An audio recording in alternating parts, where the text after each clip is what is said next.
Hey, I'm at the edge of my seat here, back again with another brand new video, and today I will be no-damaging all the main story boss fights in Spider-Man Remastered for the PlayStation 5. And I have to kind of clarify that because the PlayStation 5 version, while it is mostly the same game from the PS4 release, a few things have been, changed. Aside from like performance improvements and all that, the face for Spider-Man is different, and you're not really going to see that face for most of this video until like the very end, because for most of this video I'm going to be using the Sam Raimi suit, and by most of this video I mean all of this video except for the final fight, because the final fight is the game forces you to wear a select suit and you can't really change it. I don't know, it's like part of the cinematics or whatever. So for the final fight I won't be wearing the Sam Raimi suit, but for every single fight which I can wear it, I will be wearing it. And yeah, you start off here, you dodge here, you web that thing up, you kind of swing this around, and when you swing that around, most of the time the fire from that thing won't hit you, but sometimes it will, and I don't know what decides it. It's just kind of a weird hitbox, and every time I do that, I just kind of hope and pray that it doesn't hit me, because if it does hit me, then boom, I have to redo this entire fight over again. And here, that's a scripted moment, so you can kind of catch that with like no, worry. And Kingpin, you can't really juggle him, so you're kind of stuck doing some basic combos, and every time you can do a finisher, you can do a cool little finisher there. And I'm going to do this later on in the fight, but when you're doing a dynamic, like, I don't know what to call this, I forgot what the game calls these, like, heat actions you can do when your heat bar is, like, filled up enough.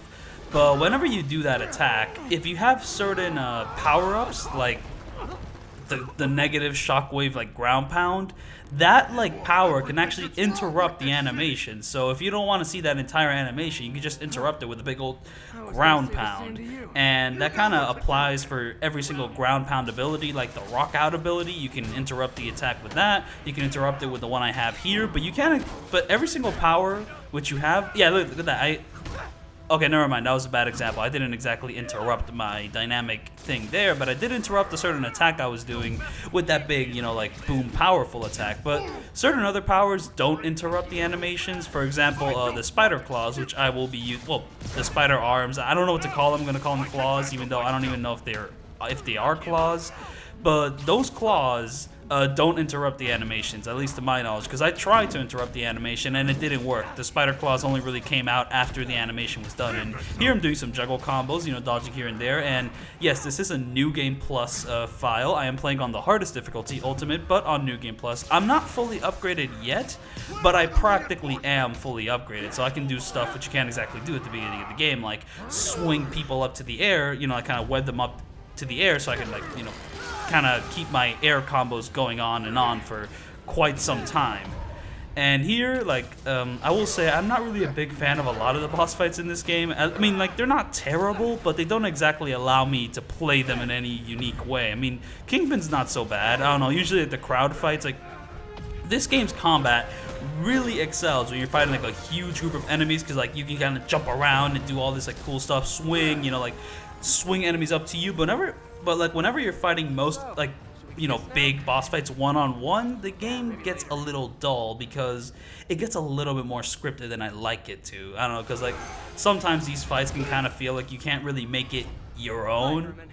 And here is a chase, and I do wish this game had more chase boss fights, though I do feel a little bit disingenuous calling this a boss fight. I mean, like, I don't know, it's a nice little intro fight, but I do wish we had more challenging chase varieties. Oh yeah, by the way, the DLCs, like the DLCs for this game, I will be doing a separate video where I do fight all the boss fights in that DLC, and I do hear that the DLC has some more challenging chase fights, but I'll have to actually play them in order to fully get the idea.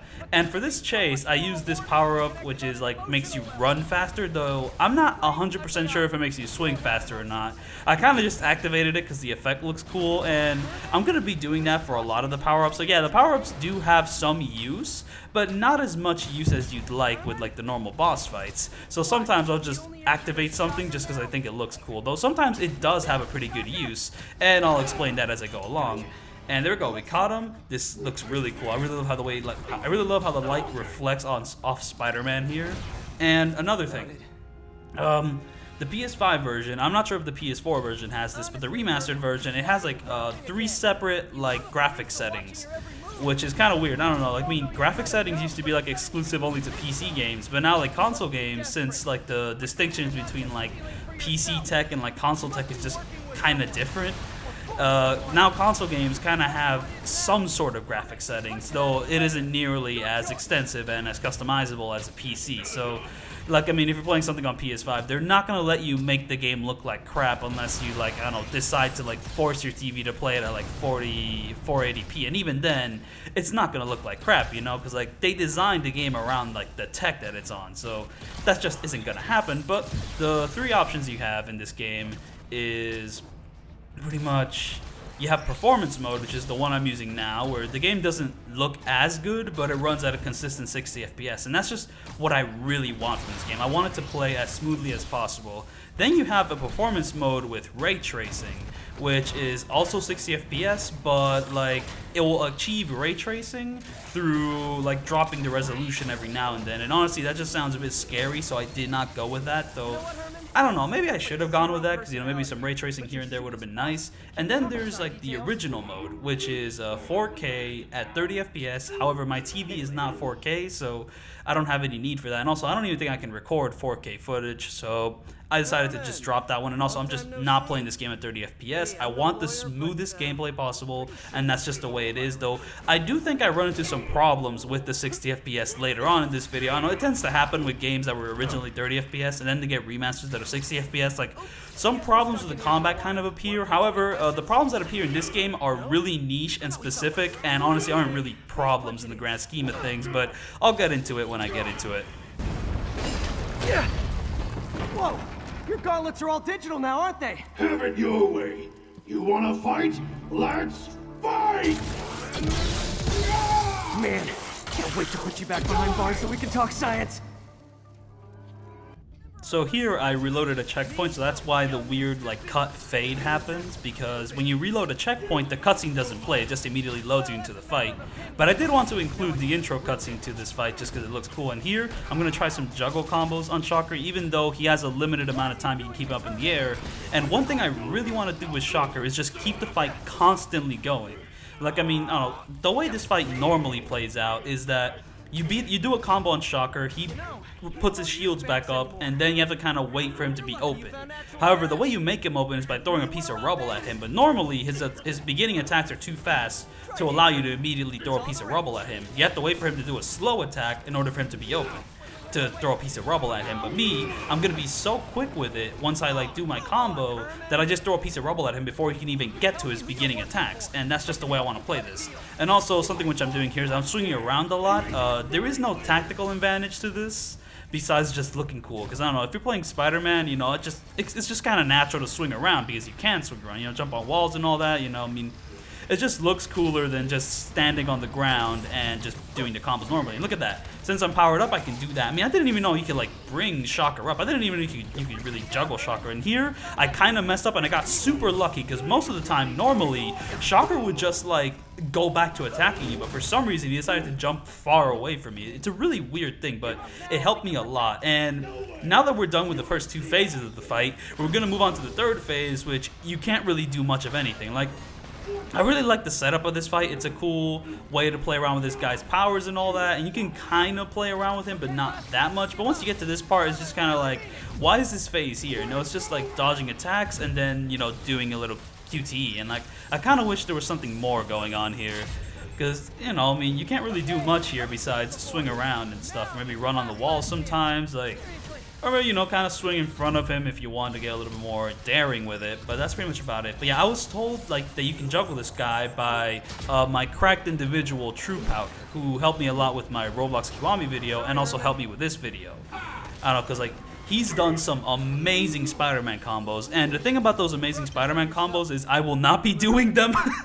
Like, I mean, I like to think that I'm decent at this game, but I'm not exactly the best at it. Like, there is so much advanced tech for Spider-Man, which isn't necessary for the boss fights at all, except for this guy. Now this is where my 60 FPS problem comes into play, because apparently it is possible to like infinitely juggle this guy.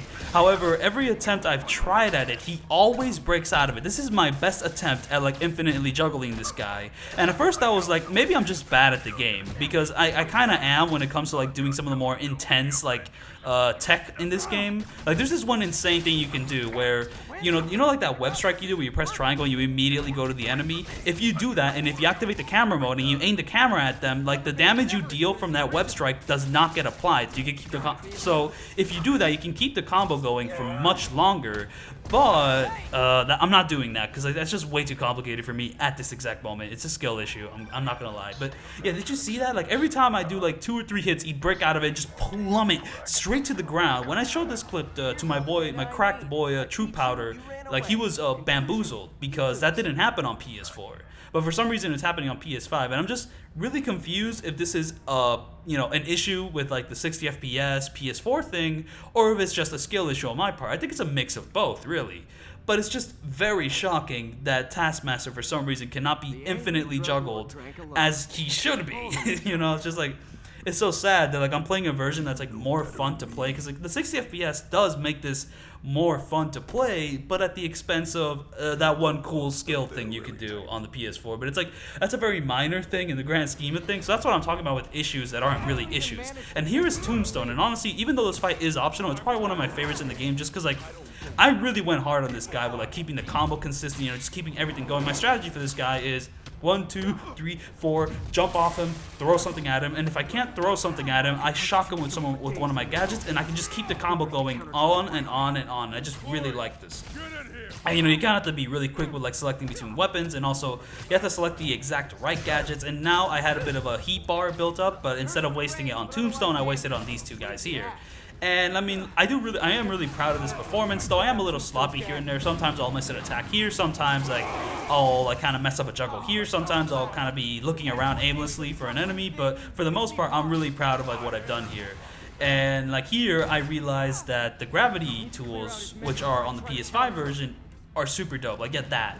And apparently these aren't on the PS4 edition. I'm not 100% sure on that. I only really played this game on the PS4 like for an hour or so, but since the remaster came out, I decided to get Miles Morales and this game, because the Miles Morales like game came with this like remastered version for free. Well, not exactly for free. I think like the version of Miles Morales which came with this game cost a little more.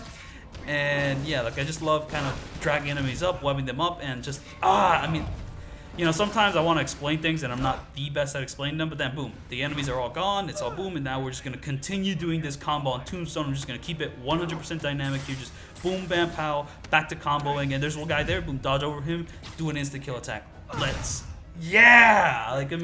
That's what I mean when like the combat is at its most dynamic with groups. You're just constantly on the move, and it's like that's not really the most interesting way to design boss fights. I don't know. Usually, if a boss fight needs a group to be interesting, it's not really an interesting boss fight on its own. It's just like the group combat in this game is really good, but the individual boss fights just kind of leave something to be desired. Like the combat can't really go as far as it needs to with the way these boss fights are designed, or even the way the combat system itself is designed, which I'm not really sure if that's true or not. There is one thing about this combat system which is kinda iffy, which I do want to mention.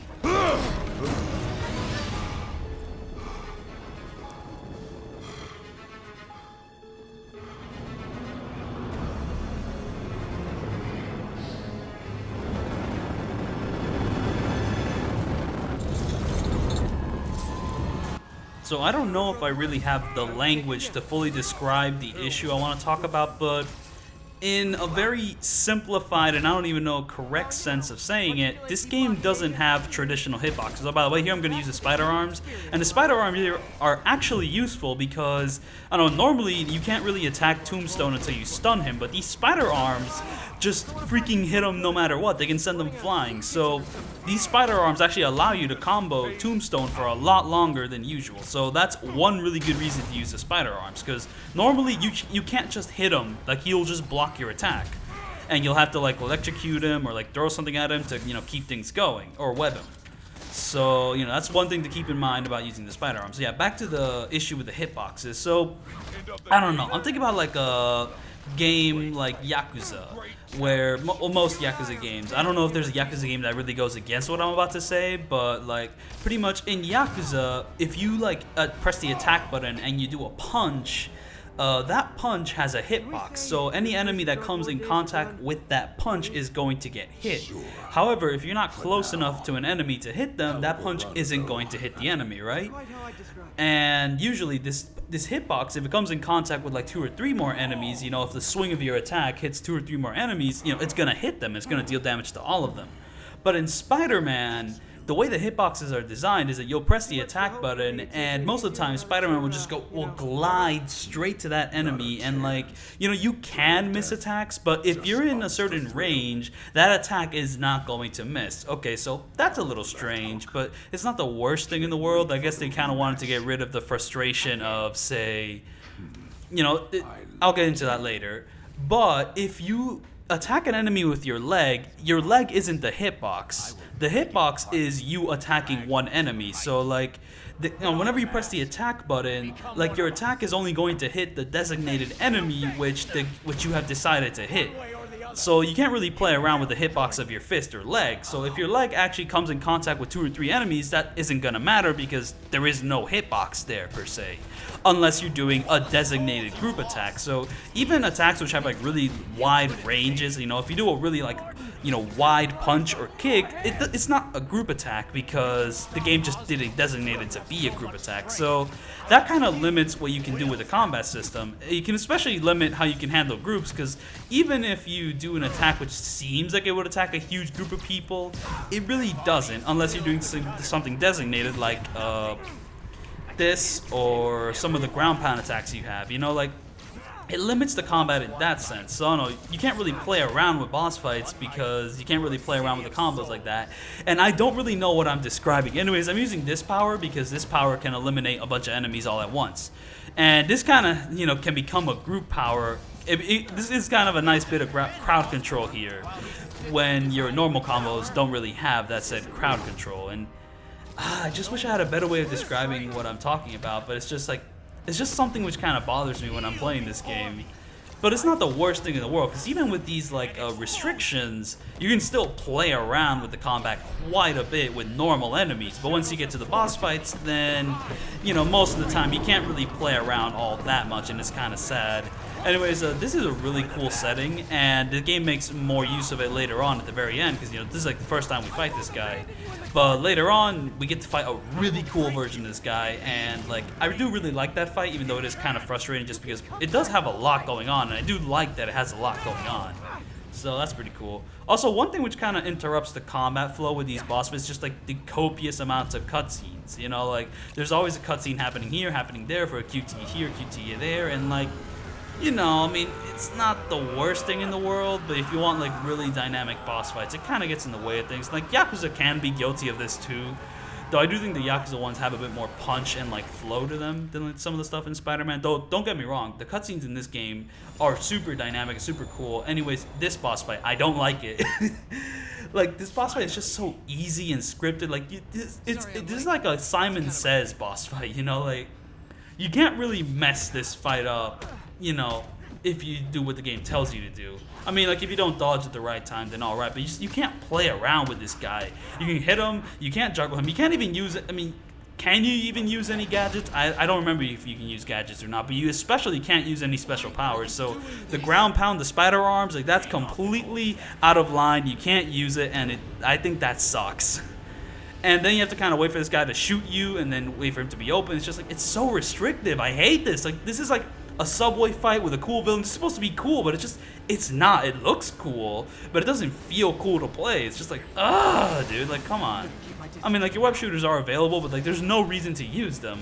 I mean, to my knowledge, there's no reason to use them. So it's just like, as, you know, dodge his attack, you know, follow the pattern. Simon Says, like, dude, I hate this. Like, it just, you can't really differentiate, you know, your style of play here. You either do it or you don't. And like, everyone who fights this guy, if you fight him correctly without taking damage, then that's it. That's all you can do. And it's like, So anyways, I'm gonna talk about something else related to the game. So This game has these Ubisoft towers where you unlock it and it unlocks more of the map, and you know, it's kind of an annoying trope of the open world game these days, you know, go to the tower, unlock more of the map. You know, it happened once in Assassin's Creed, it's like, oh, look how pretty everything is, and now every game is doing it, and it's just like, I don't want to do this anymore. But that's not really what I'm complaining about. What I'm complaining about is that every time I go to one of those towers, there's like cops on top of that building, and those cops, every time you show up to fix that tower, they're like, oh, Spider-Man, don't worry, we're handling it. And it's like, dude, no, you are not handling it. That's why I'm here. If you were handling it, the map would be revealed. It's just like, it's so obnoxious. It's just like, you literally are not handling it. That's why I'm here. Like, why would the cops, every time I show up to a tower which hasn't been unlocked yet, why would you program them to say that? It's so annoying. Like, it reminds me of like Hitman Absolution, where every time you're like crouching and there's like a normal civilian near you, they're like, why are you crouching? You look stupid. It's just like every time, like, dude, shut up. Like, it's just so annoying. It's like the game trying to be cheeky, but it's like, it's just so obnoxious, especially since there's like 20 or 30 towers to do. It's like they do it like every time. It's like, dude, I don't know.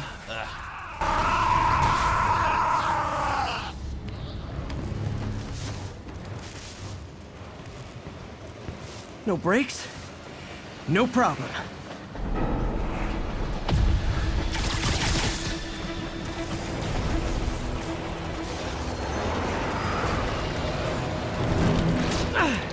That totally worked last time. Yuri, they still doing construction on 42nd and 1st? Street's closed for another month. Why?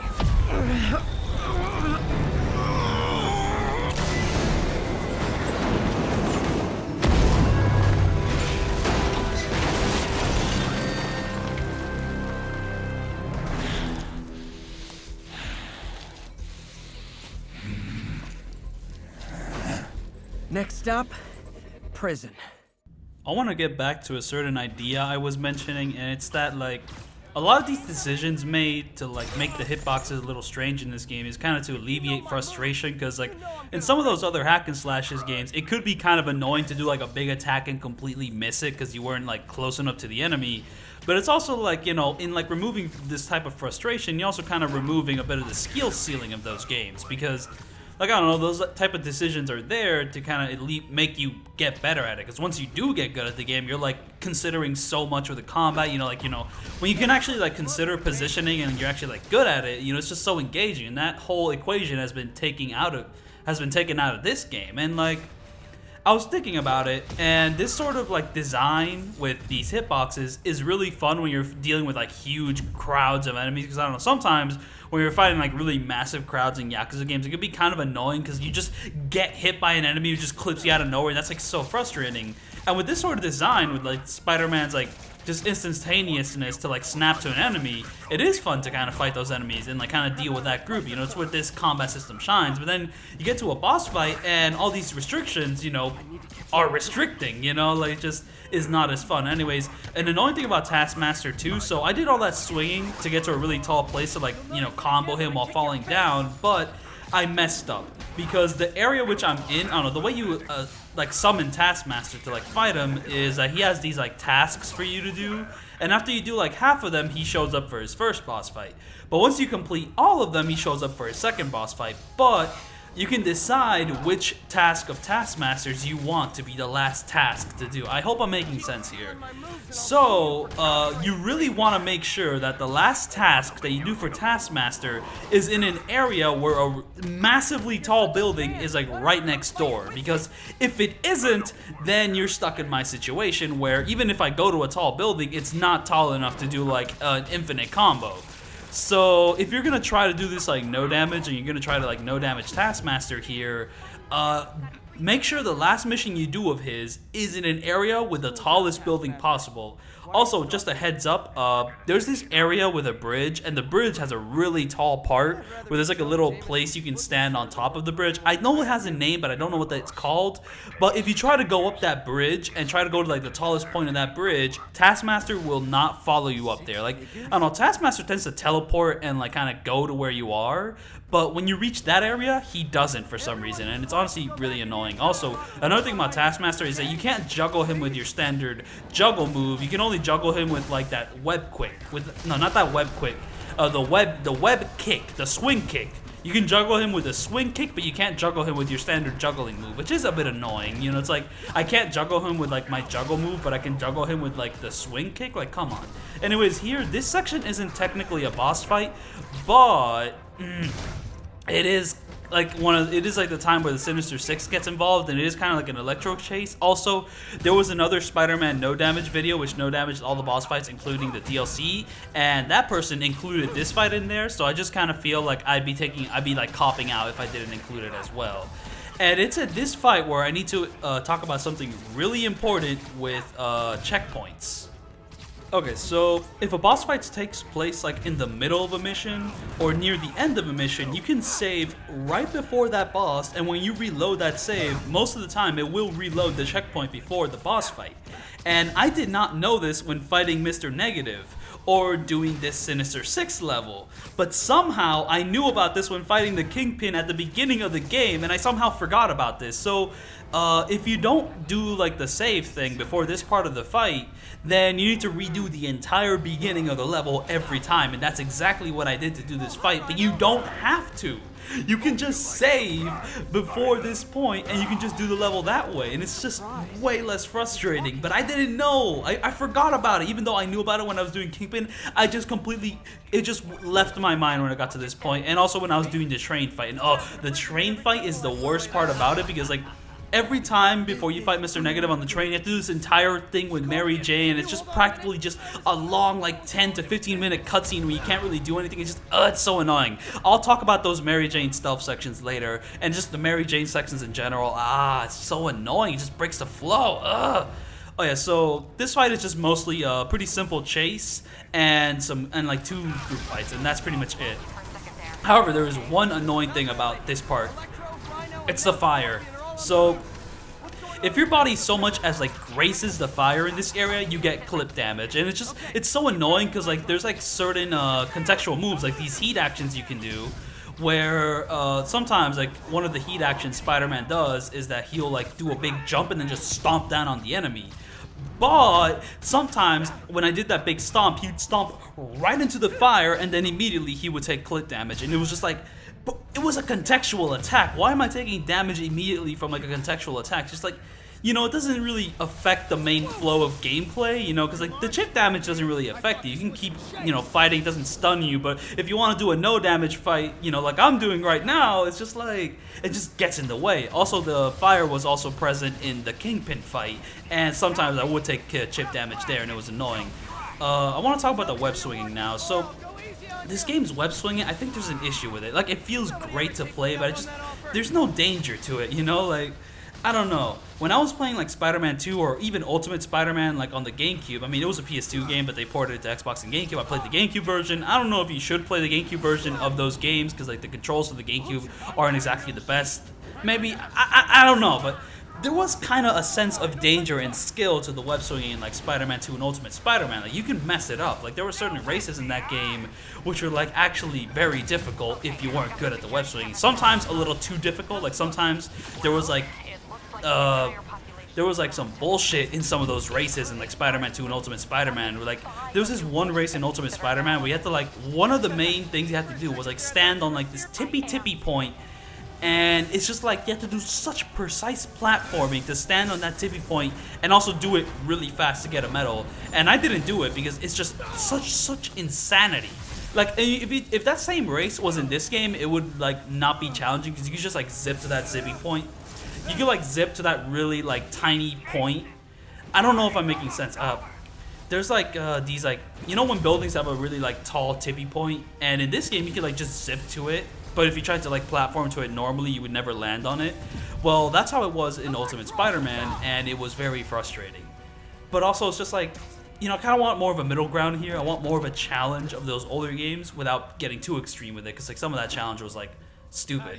But I don't want it to be so easy like it is in this game. And like this game does have some like, you know, race challenges, and I will admit I did not get the ultimate medal for all of them. So like, you know, I guess there's like somewhat of an incentive to be good at the web swinging and be like quick with it, but it's also, it's just not enough. I just don't feel like there's enough engagement with the web swinging aside from being kind of a fun way to traverse from one area to another. And it is fun. I don't know, it's just like, it's like every move has like a usefulness to it, because I don't know, I tried to replay I did some web swinging in like the original Spider-Man 2 video game on GameCube, and what I realized is that the web steps in that game just are not very useful. I mean, like, they have a use, but it's nowhere near as useful in this game, you know, like in this game it like sets you up so nicely to like just keep swinging and all that, but in Spider-Man 2 it can fail you. And that's the thing about the Spider-Man 2 in general, like sometimes if you shoot your web at like a wrong building or something, that will fail you as well. Because sometimes it'll just awkwardly kind of dangle in place instead of like having nice momentum to it. Anyways, I'm gonna let this cutscene play out.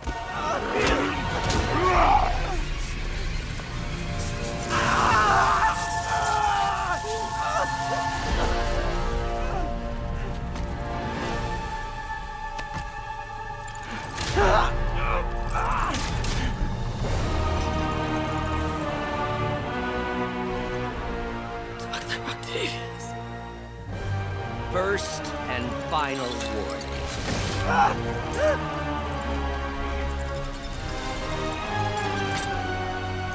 Stay out of our way.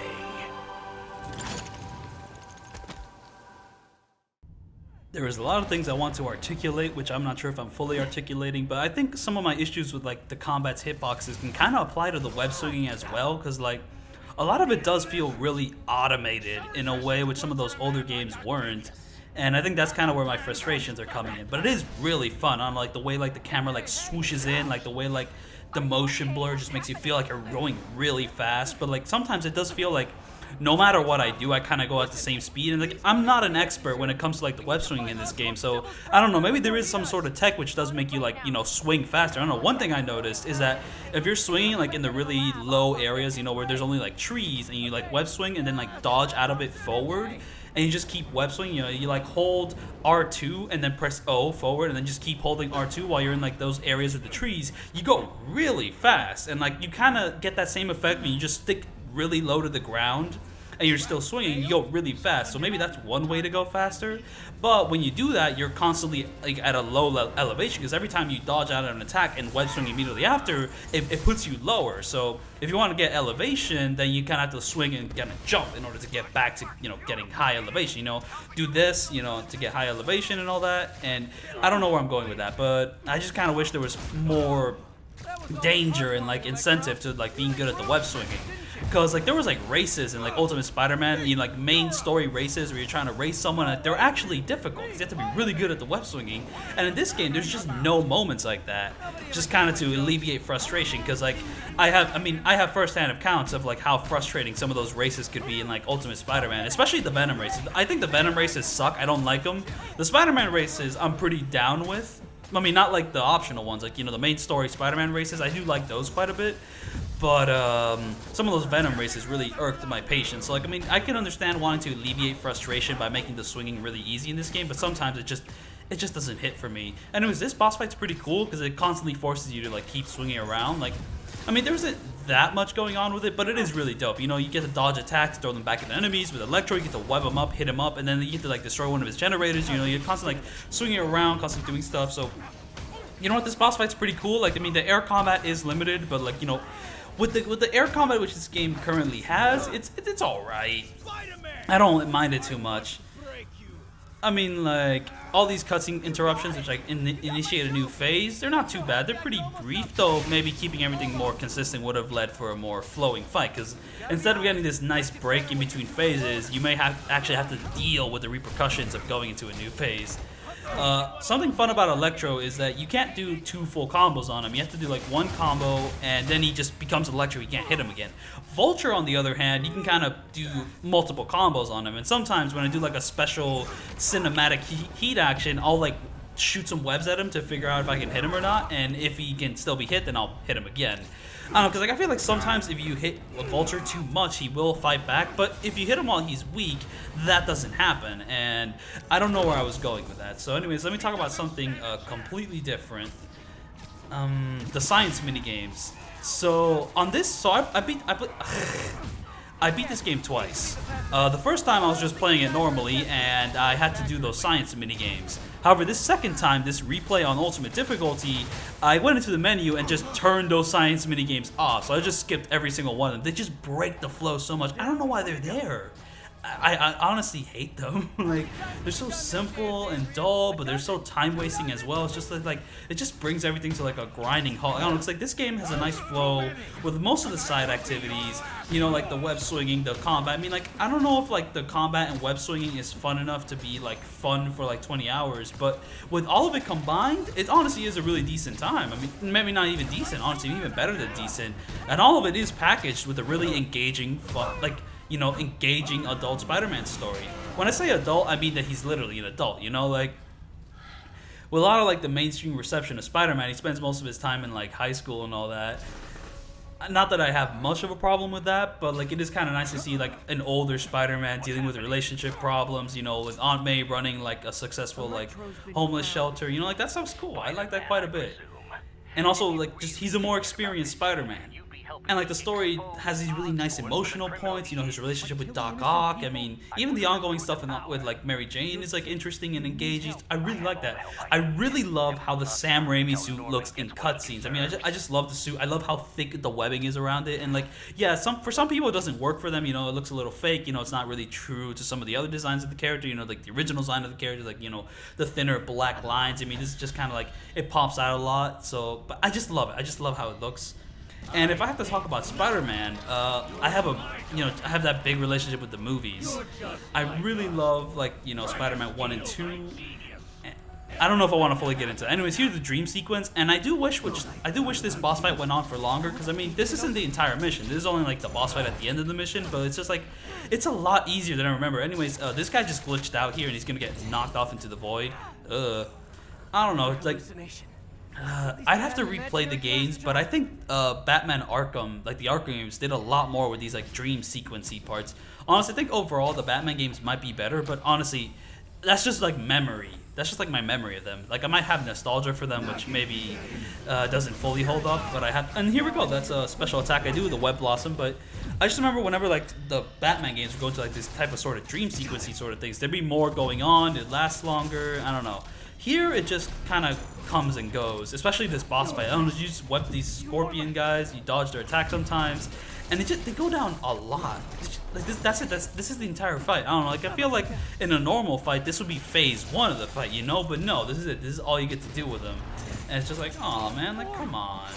Like this looks cool. There's like the giant tentacles from Doc Ock like surrounding the area. Like I mean, like I wanted something more going on, but I guess the game's just a little afraid to get that wild with the fight, and that's the last one. Like look at that, you can jump and you can land on that thing, but that does not matter at all for the fight. I mean, like come on, get crazier with it. Anyways, I want to get back to talk about Spider-Man films. So like Spider-Man 1, cheesy, but like it's so impeccably paced, you know, like that film never gets boring for how long it is. Spider-Man 2, one of my favorite superhero movies of all time. Love that film so much. Love how it looks, you know, just love the feeling, the tone of just Spider-Man 3, not very good, but the black Spider-Man suit, I love that suit so much, even though it is just a black and gray version of like the Sam Raimi suit. But you know what, just think about it, just hits for me. It just hits. Especially the texture and like the CGI on like the symbiote. I just love how that looks, especially when he's tearing it off. Just love that so much. The Amazing Spider-Man 1, I recently rewatched it. It was a little boring, I'm not gonna lie. Before I talk about Amazing Spider-Man 1 being boring, let's talk about this fight here though. Okay, so this fight is both really restrictive, but you can also be kind of cheeky with it and get pretty creative with the fight. Now here, for some reason, the spider drones make this fight immediately go into the second phase without you even touching this guy. Like, I don't know. Normally, you have to do like 3 combos, but the spider drones, boom, they just take them out of commission like that. And I don't know if it's because of some glitch or just some weird technical hiccup, or if it's because the spider drones actually deal that much damage. Like, I don't know, I end up taking these guys out super quickly, but I'm not sure if it's because I dealt that much damage or just because of the arms I'm going to use later on. So yeah, now that the Scorpion's in here, I'm going to use the electric bolts to pretty much bring him back down to earth. And one of the most frustrating parts about this fight is the Rhino, whenever you're trying to like take down Lizard, because like whenever you're trying to do a combo with the Lizard, then Rhino comes in and throws a rock at you or just rushes at you, and it just always tends to hit if you're not paying attention. And yeah, here we're gonna bring out the Spider Arms because I think one more combo on Scorpion here will take him out, and thankfully I'm able to kind of dodge in, just keep doing combos, and there, oh no, even just do the finishing blow. When I'm doing my cinematic heat attack, I can't get hit by the Rhino, so whenever you have access to do like a cinematic heat action, just do it. And yeah, here the fight's just over, just like that. So anyways, The Amazing Spider-Man 1, it's a film which I appreciate on a lot of levels, but I don't know if I really like it. I mean, I have to rewatch it. I don't know. I don't know if I found it boring because I was feeling sleepy the time I watched it, or just because the film is kind of dull. I don't know, something about it just did not hit for me. Though I do think like some of the complaints it gets leveled at it are a little bit unfair. Like some people say Andrew Garfield isn't good at being a loser, and I think the thing with Andrew Garfield is that just because he uses a skateboard and is hot does not mean he can't be a loser. And I think some people just aren't open to that possibility.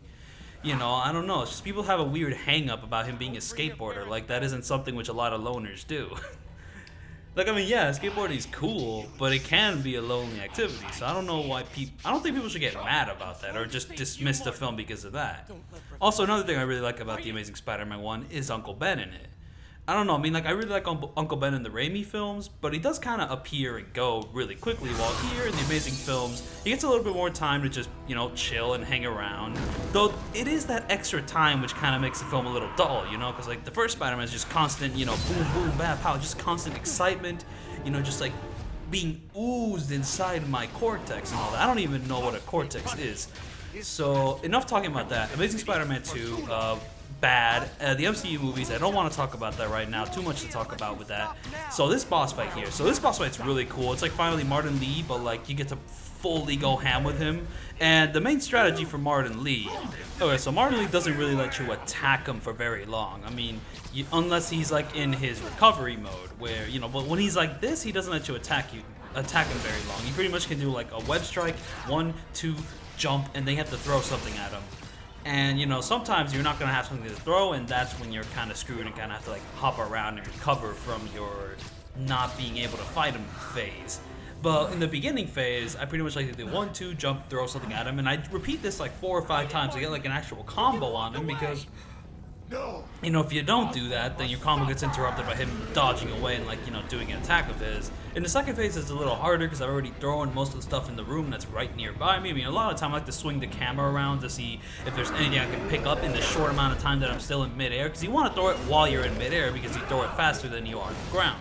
That's a good risk-reward thing. Another good risk-reward thing, if you're playing this game normally, is that your heat meter can either be used to heal yourself or do a one-hit kill attack on enemies. Well, you don't kill, you're Spider-Man, but you know, it's a nice risk-reward, even though I'm doing no damage, so the healing thing is completely pointless for me. But you know, I mean, on a normal playthrough, when I was just testing out the game, you know, just letting myself be bad at it, it was really useful to just be able to like heal in a pinch, especially for some of those harder like bases and challenges. I mean, it's not. I mean, some of these games' bases can be pretty challenging. And yeah, here sometimes you gotta watch out for this guy turning into a demon. So yeah, there's the first 2 phases of the fight, and then there's this like final big phase where it's in this cool shadow realm, well, negative realm because he's Mr. Negative and all that. And yeah, you can also juggle him when he's yeah, you can juggle him when he goes into his recovery phase, and you can do like a short juggle combo, not for long because he recovers pretty quickly, and also he tends to have a pretty strong sense of gravity about him. And yeah, for this fight in particular, I decided to bring out the like the rock out like ability, which is just like Spider-Man doing like a area of effect attack, but he rocks out and jams out. And like yeah, some of the other ones are better, but hey, that was pretty effective at taking out most of the crowd. So yeah, like my only real complaint with this fight is just sometimes the debris is not available. So when I'm trying to do like a sick like infinite combo on him or whatever, there's just nothing to throw at him. Or at least I'm not good enough to like look at the things to throw at him, so it gets complicated.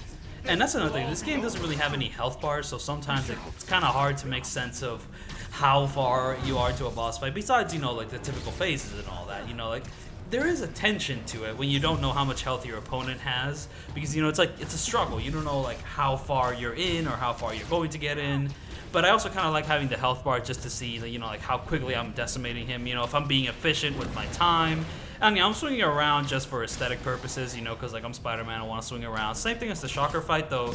It's actually more useful to swing around in the Shocker fight. And yeah, at this point, he just summoned some like negative people, but with swords, and those guys are super dangerous because you need 2 heat bars in order to take out those guys. So, you know, watch out for that. They also have some really dangerous attacks, so sometimes I'll try to attack like Martin here, and one of those sword people will just freaking throw a laser at me with like their laser shadow negative sword. It's just like, ugh.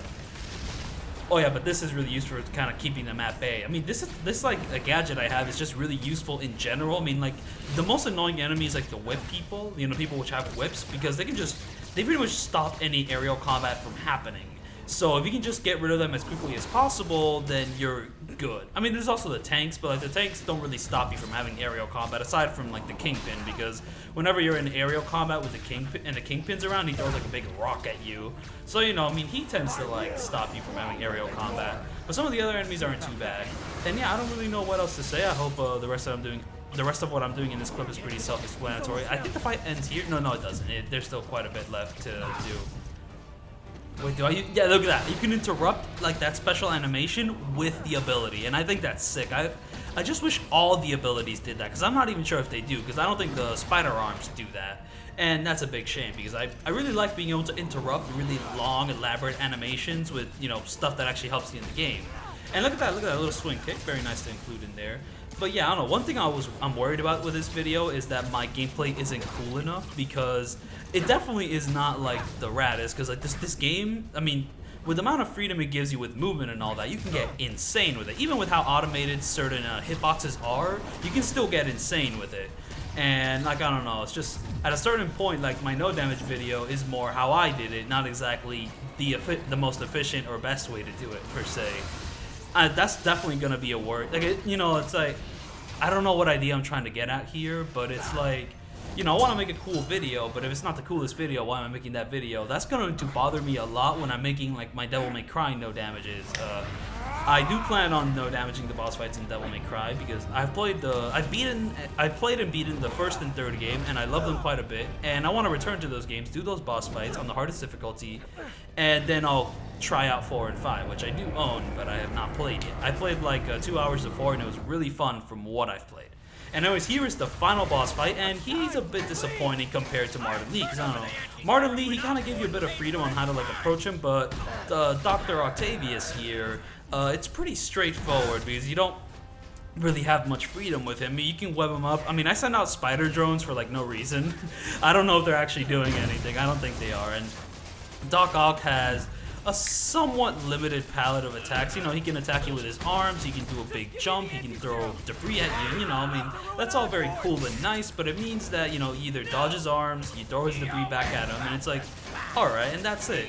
I don't know, honestly, I feel like this fight is just, like, the fight which we have right now is just the beginning of an epic fight, because, you know, you do this, and then he has a big phase where he jumps up there and he makes the ground lava, which, like, the idea of making the ground lava is a fantastic idea, but the game does not really challenge you enough, you know, like, it forces you to throw this at him once, and then boom, we're back to the floor isn't lava anymore.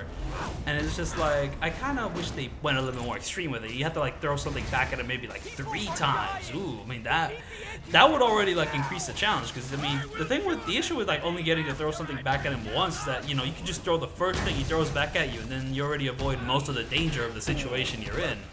And it's like, you know, I don't know, this game has a lot of accessibility options, and it's not just with difficulty. Hold up, there was something I wrote down about this. I just want to get to this. Okay, so like this game has a ton of accessibility options, right? Like one of them is to change the color of the subtitles, and I really like this because I like messing around with colors. Like I don't really need to change the color of the subtitles, you know, for my personal from my personal standpoint, but I understand there are people who would greatly benefit from it, but I just like the color light blue.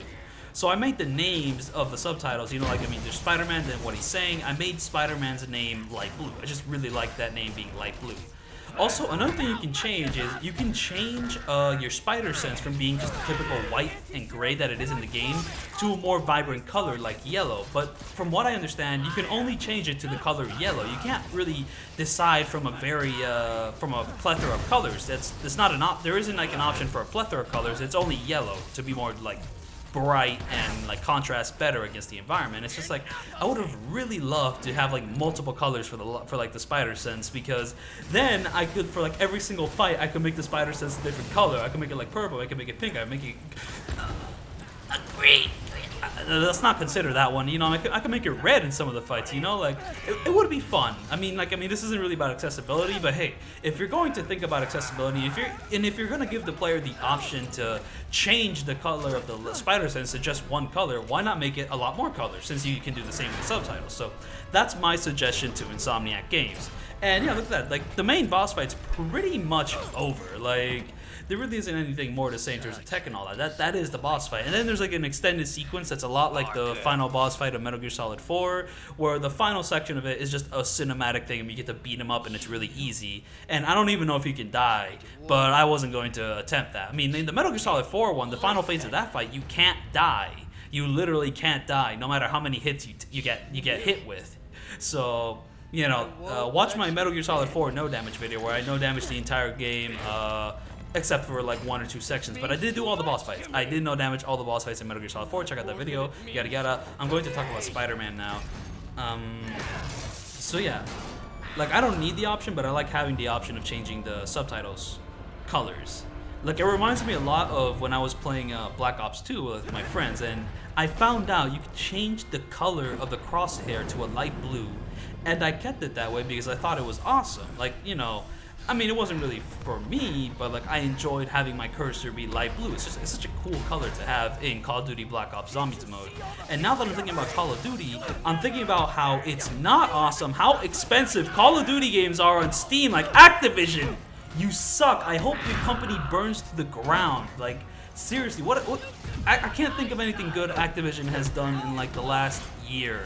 It's all been like sexual harassment, games I don't care about, and it's just like, ugh. I don't even know if they own the license for Spider-Man anymore. I mean, Insomniac's making the games. I mean, do they own the license? I mean, I'd have to look that up. Maybe I'll catch up on that in like a future Spider-Man video, like the DLC video I'm gonna make soon. And I'll let y'all know about how that's going. But yeah, some other things about Spider-Man. So one thing I would do when I was swinging around the city, it's like one of the things which was kind of dynamic about the swinging. Well, I mean, no, the swinging's dynamic. I don't know what word I'm looking for, but something which kind of kept me occupied while swinging through the city, you know, in a more engaging sense than just getting from point A to point B, is I would do air tricks in order to level up if I was like really close to leveling up. Like if I received a lot of XP in the game and it was like right on the edge, I would just kind of do air tricks around the city just to level up more. And that was fun. I don't know, it's just like I was just doing some sick tricks and I got to level up for it. I mean, one thing which I didn't like is that you can't do air tricks while doing a straight dive down. However, from some of the footage I've seen of like Spider-Man Morales, it seems they actually fixed that issue. Because I've seen some people like doing tricks while doing a straight dive down as Miles Morales, so whenever I do that game, that's gonna be fun. And yeah, also another thing, when you're wearing like the MCU Spider-Man suit, like your eyes actually like shrink and grow, and I think that's really cool. I mean, yeah, that happens with like the normal suit in this game, but you know, with the MCU suit, that also happens, and I think that's really nice. One thing which I don't think is nice is that the difference between like a cutscene you can skip and one which you can. Between a cutscene you can skip and one you can't skip is like nothing. So sometimes I'll bring up the pause menu and there'll be like no option to skip the cutscene, and like the pause menu for skipping cutscenes also just does not feel good to navigate. It's like really slow and clunky, the main menu of the game. I mean, not the one which you use for like upgrading your gadgets. I mean like the pause menu. Like the main pause menu of this game just feels really slow in a way the rest of the game doesn't, and I just don't like it. I mean, you know, honestly, it'd be fun to talk about good menus, and you know, I'm sure speedrunners might have an idea of what I'm talking about.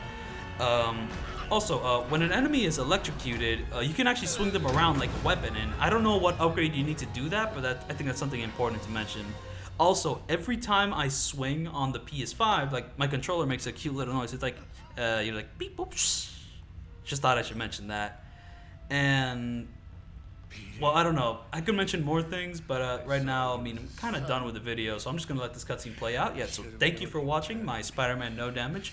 I will be back, no damaging the DLC boss fights for the first Spider-Man game made by Insomniac, not Miles Morales, even though some people consider Miles Morales DLC. And maybe it is, I don't know. But I'll do that game much farther in the future. I don't know if I want to return to these games so soon, besides the DLC, because the boss fights are a bit restrictive, though I do hear that Miles Morales has a little bit more creativity and openness to its combat system, and I'm excited to see how that plays out. So, yes, I will see you all then. We have to do what's best for those beneath us, whether they understand it or not. No, you're wrong! You are everything I wanted to be!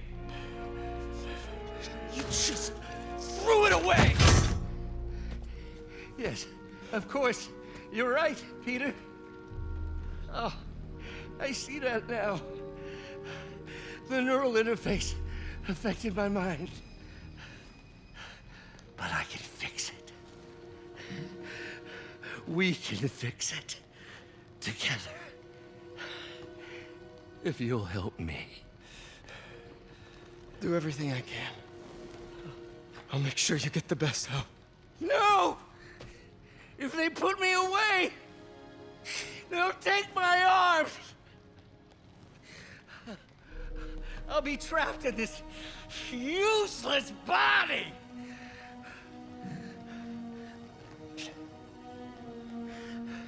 Please, Peter. That wasn't me. You said you'd never abandon me. You promised. Remember? And of course, you rest easy, knowing your secret is safe with me. You do what you think is best, Doc. It's all any of us can. Peter? Even when it hurts like hell. Peter, where are you going? Peter?